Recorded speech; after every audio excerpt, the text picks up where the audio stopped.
Hello everyone, this is Jaki Hussain. Kethireddy గారు అమరావతి గురించి వ్యంగ్యంగా వెటకారంగా మాట్లాడుతూ కొన్ని కామెంట్స్ అయితే చేశారు. సో అట్లానే అసలుకి అమరావతి ప్రజెంట్ సిచ్యువేషన్ ఎలా ఉంది ఏంటి డిస్కస్ చేద్దాం. ప్రస్తుతం మనతోటి senior and political analyst CS Rao గారు ఉన్నారు స్టూడియోలో. వెల్కమ్ చెప్దాం ఒకసారి. Hello sir. హలో. అసలు ఈ కామెంట్స్ని ఎలా చూడొచ్చు, అట్లానే ఇప్పుడు అమరావతి సిచ్యువేషన్ ఎలా ఉందంటే ఏం చెప్తారు సార్? అమరావతి రెండు రకాలుగా కనిపిస్తుంది ఇప్పుడు. ఎస్, వైఎస్ఆర్ కాంగ్రెస్ పార్టీ కోణం నుంచి చూస్తేనేమో నీటిలో మునిగిపోయింది అమరావతి. అక్కడ అమరావతి నిర్మాణం సాధ్యం కాదు. ఇది వైఎస్ఆర్ కాంగ్రెస్ పార్టీ కోణంలో నుంచి చూస్తే. తెలుగుదేశం పార్టీ కోణంలో నుంచి చూస్తే, ఇప్పుడు కూటమి ప్రభుత్వ కోణంలో నుంచి చూస్తే 2028 కల్లా రాజధాని అద్భుతంగా తయారు కాబోతుంది. 2026 కల్లా ఒక రూపు వస్తుంది. ఇది రెండు కోణాల నుంచి అమరావతి మనకి కనిపిస్తుంది ఇప్పుడు. అయితే దీని మీద వైఎస్ఆర్ కాంగ్రెస్ పార్టీకి సంబంధించినటువంటి మార్నింగ్ స్టార్ కేతిరెడ్డి వెంకటరామరెడ్డి గారు ఏమన్నారు అనేది కనుక వింటే, ఖచ్చితంగా రాజధాని మనది, అమరావతి మనది, అమరావతి రాజధాని మనదని ఏ ఆంధ్రుడైనా అనుకుంటారు. అనుకునేటువంటి ప్రతి వాళ్ళకి ఆయన చెప్పేటువంటి డైలాగ్ వింటే కనుక ఖచ్చితంగా కోపం వస్తుంది. అమరావతి నాది, నా రాజధాని అనుకునే వాళ్ళకి ఖచ్చితంగా కోపం వస్తుంది. ఆయన ఏమన్నారు, ఏ స్థాయిలో అన్నారు అమరావతి గురించి అనేది నేను వినిపిస్తా. అసలు ఎంత దారుణంగా అన్నారంటే, అక్కడ అమరావతిలో మీకు మాత్రమే సొంతమవుతుంది అనుకున్న దాన్ని ఏమి చేపలు అంటారయ్యా, పులస. రేపొద్దున ఖచ్చితంగా 2-3 సంవత్సరాల్లో మీరు అమరావతిలో చూడబోతున్నారు. అప్ స్ట్రీమ్కి ఇవ్వబోతున్నాయి. అదే పులసల్లో మీకు అమరావతి దాంట్లో మీకు పట్టించి మీ అందరికి ఇవ్వబోతున్నాం. సో 2020 అంటే ఇంకా 2028 ఆ ప్రాంతంలో వాళ్ళ ప్రభుత్వం వస్తుందని వాళ్ళు నమ్ముతున్నారు, విశ్వసిస్తున్నారు.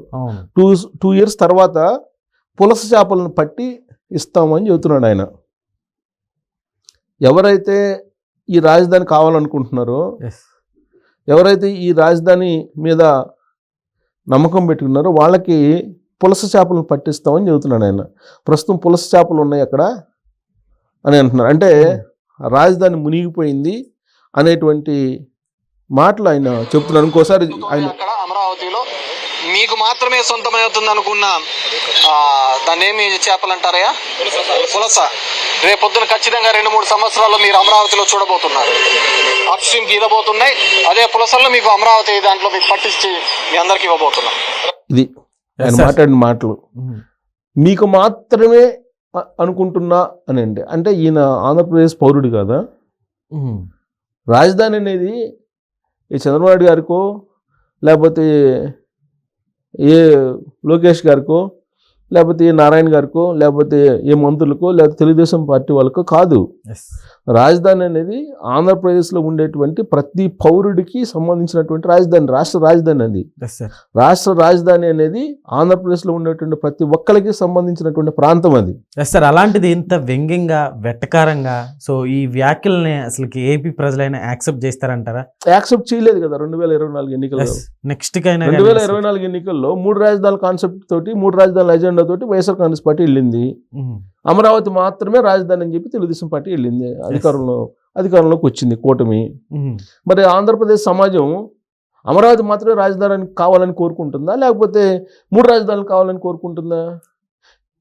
ఆ విషయంలోని పరిగణలోకి తీసుకోకుండా ఆంధ్రప్రదేశ్ సమాజం ఇచ్చినటువంటి తీర్పుని అవమానపరుస్తూ మీకు మాత్రమే రాజధాని అనేటువంటి అర్థం వచ్చేలాగా ఆయన మాట్లాడుతూ, ఎవరైతే తమకు మాత్రమే రాజధాని అనుకుంటున్నారో అని చెప్పి అంటాడు ఆయన. ఎవరు అక్కడ అనుకోరు, మాకు మాత్రమే రాజధాని ఎవరు అనుకోరు. ఆంధ్రప్రదేశ్ రాజధాని, ఆంధ్రప్రదేశ్లో రాజధానిలో వచ్చేటువంటి ఇన్కమ్ అంతా అందరు ప్రజలకు వస్తుంది. ఇప్పుడు హైదరాబాద్ ఉంది, హైదరాబాద్లో ఆ రోజున 2020 విజన్ తయారు చేస్తే ఇవాళ బ్రహ్మాండంగా హైదరాబాద్ డెవలప్ అయిపోయింది, రెవెన్యూ వస్తుంది. ఈ రెవెన్యూ మొత్తం హైదరాబాద్లో ఉండేటువంటి వాళ్ళకైనా కాదుగా, తెలంగాణ ఉండేటువంటి అందరికీ ఆ రెవెన్యూ అందుతుంది. ఇవాళ హైదరాబాద్ లేకపోతే తెలంగాణ ఏముంది, అసలు లేదు కదా.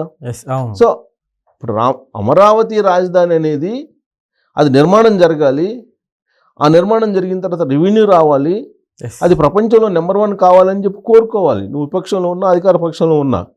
అలా కాకుండా అమరావతి నిర్మాణం జరగకూడదు, అమరావతి అది పులసలకి కేంద్రం కావాలి, చేపలకు కేంద్రం కావాలి, అమరావతిలో నీళ్ళు నిలవాలి, అమరావతిలో ఆ నీళ్ళల్లో చేపలు పట్టుకోవాలి, అక్కడ అమరావతి నిర్మాణం సాధ్యం కాదు అని చెప్పి ఇంకా మాట్లాడుతున్నారు ప్రజలు తీర్పిచ్చిన తర్వాత కూడా. సార్ అయితే ఇప్పుడు మంత్రి గారు కూడా దీనికి బ్లూ ప్రింట్ ఇచ్చినట్టు తెలుస్తుంది. అందుకే ఇప్పుడు ఇలాంటి వాళ్ళు మాట్లాడుతున్నారు గత 2-3 రోజుల నుంచి. ప్లస్ వీడియోలు కూడా కొన్నిటిని ఫేక్ వీడియోలు అన్నింటినీ ట్రోల్ చేస్తున్నారు సోషల్ మీడియాలో. దానికి సంబంధించి మంత్రి ఒక క్లారిటీ ఇచ్చారు. ఎవరు? పట్టణాభివృద్ధి శాఖ మంత్రి, అలాగే ఈ రాజధాని నిర్మాణ పనులను దగ్గరుండి పర్యవేక్షిస్తున్నటువంటి నారాయణ గారు చాలా క్లియర్గా ఒక క్లారిటీ ఇచ్చారు. దానికి ఒక బ్లూ ప్రింట్ ఉంది. ఆ బ్లూ ప్రింట్ ప్రకారం అమరావతి నిర్మాణం జరుగుతుంది అనేటువంటి విషయాన్ని ఆయన చాలా క్లియర్గా చెప్పారు. ఏం చెప్పారు ఆయన? ఇదిగోండి. వాళ్ళు ఏం మాట్లాడుతున్నారో వాళ్ళకి తెలియదు. ఎందుకంటే అమరావతి క్యాపిటల్ సిటీ చాలా చక్కగా ఉంది, ఏమి ఇబ్బంది లేదు. అయితే ఇక్కడ వర్క్ ఎంతో వేగవంతంగా జరుగుతున్నాయి. 11,000 మంది వర్క్ చేస్తున్నారు. రేపు మార్చికి 4,000 హౌసెస్ కంప్లీట్ చేస్తున్నాం. ఒక 2 టవర్లు తప్ప 2-3 టవర్లు తప్ప మిగతా అన్ని కంప్లీట్ అయిపోతున్నాయి. 1.5 yearలో ట్రంక్ రోడ్స్ అయిపోతున్నాయి. 2.5 yearsలో లేఅవుట్ రోడ్స్ అయిపోతాయి. 3 సంవత్సరాలు ఐకానిక్ బిల్డింగ్స్ అవుతాయి. అవి అయిపోతాయని వాళ్ళకి తెలుసు ఎంతో వేగవంతంగా. అందువల్ల వాళ్ళు ఏదో ఒకటి మాట్లాడుతున్నారు కాబట్టి వచ్చి వాళ్ళు చూస్తే వాళ్ళకి తెలుస్తుంది. అది వచ్చి వాళ్ళు చూస్తే వాళ్ళకి తెలుస్తుంది. 11,000 మంది పనిచేస్తున్నారు అక్కడ అని చెప్పి మంత్రి చెప్తున్నారు. మంత్రి చెప్తున్నాం అంటే అధికారికంగా చెప్పడమేగా. రాజ్యాంగబద్ధ పదవిలో ఉన్నారు కదా, మంత్రి హోదాలో ఉన్నారు కదా, మంత్రి చెప్తున్నారు కదా, పట్టణాభివృద్ధి శాఖ మంత్రి కదా ఆయన. పైగా సిఆర్డీఏని మొత్తం ఆయనే పర్యవేక్షిస్తున్నారు కదా, సిఆర్డీఏలో మొత్తం నిర్మాణాలకు సంబంధించి అన్ని కూడా ఆయనే పర్యవేక్షిస్తున్నారు కదా. ఆయన క్లియర్ కట్గా ఒక బ్లూ ప్రింట్ చెప్తున్నారు. 11,000 మంది ప్రస్తుతం పనిచేస్తున్నారు, ఏ సంవత్సరం ఏమేమి బిల్డింగ్లు పూర్తి కాబోతున్నాయి అనేది ఆయన క్లియర్గా చెప్తున్నారు. మరి ఎవరిది నమ్మాలి? పులస చేపలు అని చెప్పి కామెంట్ చేసే వాళ్ళని నమ్మాలా మనం, లేదంటే అధికారంలో ఉన్న మంత్రి చెప్పేది నమ్మాలా మనం? వచ్చి చూడమంటున్నారు, రాజధానికి వచ్చి చూడండి అని చెప్తున్నారు. కానీ చూసే వాళ్ళకి ఏమర్థం అవుతుంది? ఫేక్ వీడియోలు పెట్టేసి కొన్ని, ఆ ఫేక్ వీడియోల ద్వారా వాళ్ళు ఆనందం పొందుతున్నారు. రాజధాని వస్తుందని అంటే ఎవరైనా సంతోషపడాలి. జనరల్గా మనం ఇల్లు స్టార్ట్ చేసామనుకో, మన ఇల్లు సవ్యంగా సాగిందనుకో, అనుకున్న టైంలో పూర్తి అవుతుందని అంటే సంతోషంగా ఉంటాం. అనుకున్న టైంలో పూర్తి కాకూడదని చెప్పి ఇంట్లో ఉండే కుటుంబ సభ్యులు ఎవరన్నా అనుకుంటారా? ఒక ఇంట్లో ఒక 5-6 ఉంటారు. ఇల్లు గుణార్ధనం చేస్తారు, ఇల్లు పునాదులు చేస్తారు, ఇల్లు మొదలు పెడతారు. మొదలు పెట్టిన తర్వాత అది ఆగిపోవాలని చెప్పి ఇంట్లో కుటుంబ సభ్యులు ఎవరైనా సరే, అన్నం తినేవాళ్ళు కోరుకుంటారా ఇల్లు ఆగిపోవాలని? కోరుకోరు కదా. అమరావతి అనేది ఆంధ్రప్రదేశ్ ప్రజలకు సంబంధించినటువంటి ఇల్లు లాంటిది, అంతే కదా. మరి ఆ పనులు ఆగిపోకుండా ఆగిపోయినాయి అని చెప్పి ప్రచారం చేస్తుంటే వాళ్ళని ఏమనాలి? ఇప్పుడు అదే నారాయణ గారు అంటున్నారు. నారాయణ గారు చాలా క్లియర్గా చెప్తున్నారు కదా. ఇంకోసారి ఆయన బ్లూ ప్రింట్ అయిందనేది నేను వినిపిస్తాను. ఆయన చెప్పి వాళ్ళు ఏం మాట్లాడుతున్నారో వాళ్ళకి తెలియదు. ఎందుకంటే అమరావతి క్యాపిటల్ సిటీ చాలా చక్కగా ఉంది, ఏమి ఇబ్బంది లేదు. అయితే ఇక్కడ వర్క్ ఎంతో వేగవంతంగా జరుగుతున్నాయి. 11,000 మంది వర్క్ చేస్తున్నారు. రేపు మార్చికి 4,000 హౌసెస్ కంప్లీట్ చేస్తున్నాం. ఒక 2 టవర్లు తప్ప 2-3 టవర్లు తప్ప మిగతా అన్ని కంప్లీట్ అయిపోతున్నాయి. 1.5 yearలో ట్రంక్ రోడ్స్ అయిపోతున్నాయి. 2.5 yearsలో లేఅవుట్ రోడ్స్ అయిపోతాయి. 3 సంవత్సరాలు ఐకానిక్ బిల్డింగ్స్ అవుతాయి. అవి అయిపోతాయని వాళ్ళకి తెలుసు ఎంతో వేగవంతంగా. అందువల్ల వాళ్ళు ఏదో ఒకటి మాట్లాడుతున్నారు కాబట్టి వచ్చి వాళ్ళు చూస్తే వాళ్ళకి తెలుసు. అది ఇంకంతకన్నా ఏం చెప్తారు క్లారిటీ? మంత్రి హోదాలో 2028కి అన్ని అయిపోతాయి అన్నారు. మరొక 3 సంవత్సరాలకి ఐకానిక్ టవర్స్ కూడా అయిపోతాయి అని చెప్తున్నారు. నెక్స్ట్ ఇయర్ కల్లా ఒక రూప్ వస్తుందని చెబుతున్నారు. ప్రస్తుతం 11,000 మంది పనిచేస్తున్నారు అంటున్నారు. వెనక ఆయన నుంచుని మాట్లాడుతుంటే వెనక సౌండ్స్ కూడా వినపడుతున్నాయి. ఇది వాళ్ళు కొట్టేవి సెంటరింగ్ వర్క్స్ అవన్నీ కూడా. మరి ఇంతకన్నా మంత్రి ఇచ్చేటువంటి క్లారిటీని మనం నమ్మాలా? లేదంటే పులస చేపలు పడుతున్నారు అక్కడ, లేదా నీళ్ళు నిలిచినాయి అక్కడ, మొత్తం వల్లేస్తున్నాం, చేపలు పడుతున్నాం, అక్కడ చేపలు వస్తాయి, పులస చేపలు వస్తాయి, ఆ పులస చేపలు మళ్ళీ 2 సంవత్సరాల తర్వాత మేమే అధికారంలోకి వచ్చి పట్టిస్తాము ఎవరైతే రాజధాని కావాలనుకుంటున్నారో వాళ్ళకి అనేటువంటి మాటల్ని విశ్వసించాలా? అసలు రాజధాని మీద ఎందుకు అంత? ఆ రాజధాని ఎవరిది? ఇప్పుడు ఎవరైతే గుడ్ మార్నింగ్ స్టార్ ఉన్నారో ఆయన విమర్శిస్తున్నారో, ఆయనకు కూడా ప్రత్యక్షంగానో పరోక్షంగానో దానిలో వచ్చేటువంటి రెవెన్యూ అనుభవిస్తారు కదా.